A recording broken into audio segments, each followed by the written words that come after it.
गुजरात के डाकोर में भगवान कृष्ण का एक बेहद प्रसिद्ध मंदिर है, श्री रणछोड़राय मंदिर। लेकिन क्या आप जानते हैं कि इस मंदिर में जो भगवान की मूल मूर्ति है उसे एक 72 साल के बूढ़े ने द्वारका के मुख्य जगत मंदिर से चुराया था। और सबसे बड़ी हैरानी की बात तो यह थी कि जब उस विशाल मूर्ति को तौला गया तो उसका वजन उसकी पत्नी की एक छोटी सी नथ के बराबर निकला। और वो तराजू आज भी डाकोर मंदिर में मौजूद है। लेकिन सोचने वाली बात यह है, आखिर उस बूढ़े ने भगवान को क्यों चुराया और स्वयं द्वारकाधीश ने अपनी चोरी क्यों होने दी? इस रहस्य की शुरुआत होती है 13वीं सदी में डाकोर के रहने वाले एक राजपूत विजय सिंह बोड़ाना और उनकी पत्नी गंगाबाई से। ये दोनों पति पत्नी परम कृष्ण भक्त थे। बोड़ाना की भक्ति का स्तर ऐसा था कि वो हर पूर्णिमा को अपने हाथों में मिट्टी से भरा एक भारी तुलसी का पौधा लेकर डाकोर से द्वारका तक पैदल यात्रा करते थे। सोचिए, हाथों में भारी गमला और मीलों का कठिन सफर। उन्होंने यह नियम 72 सालों तक बिना रुके निभाया। लेकिन 72 साल की उम्र में शरीर ने जवाब दे दिया। द्वारका न जा पाने की बेबसी में बोड़ाना फूट फूट कर रोने लगे।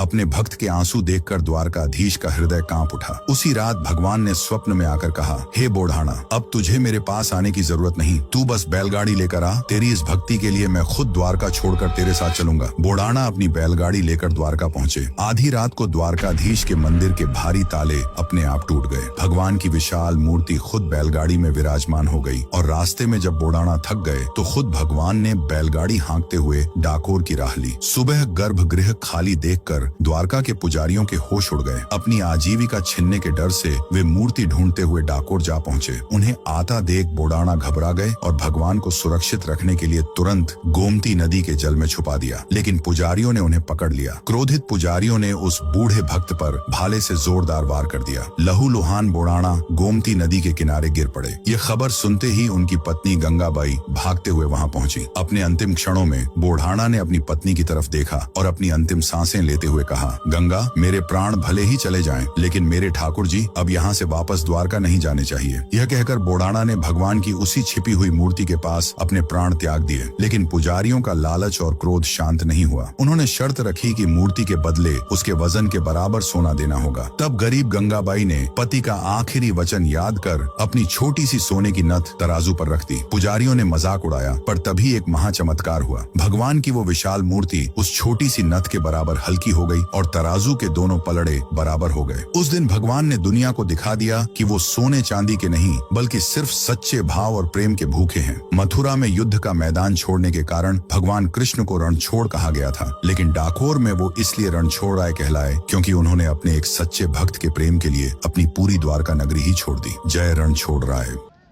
भक्तों, अगर आपको यह कहानी पसंद आई हो तो वीडियो को लाइक करिए, ज़्यादा से ज़्यादा शेयर करिए और हमारे चैनल को सब्सक्राइब करना ना भूलिए। अपना बहुत ध्यान रखिए। हर हर महादेव।